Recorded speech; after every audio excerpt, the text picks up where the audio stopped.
বিশ্ব ইসলামে গেলে নাকি ঈমান নষ্ট হয়ে যাবে। তো কি বলবো, বলার মতো তো আসলে ভাষা থাকে না। আমার কাছে মনে হয় এই মানুষগুলো মানসিকভাবে অসুস্থ।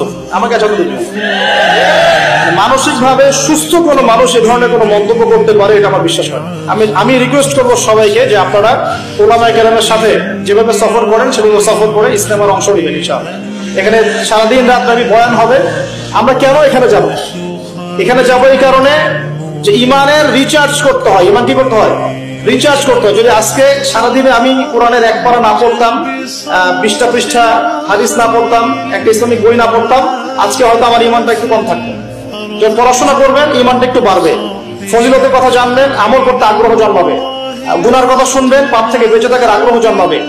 আলেমকে দেখবেন যে হ্যাঁ মাশাআল্লাহ তিনি কত সুন্দর করে ওযু করেন, কত সুন্দর করে নামাজ পড়েন, দেখলে আপনি শিখতে পারবেন। যখন দেখবেন একটা আধ্যাত্মিক পরিবেশ, সবাই আমল করছে, আপনার আমল করতে ইচ্ছা করবে। এভাবেই তো আস্তে আস্তে মানুষ পবিত্রতা অর্জন করে, পরিশুদ্ধতা অর্জন করে। একা একা কি করতে পারে?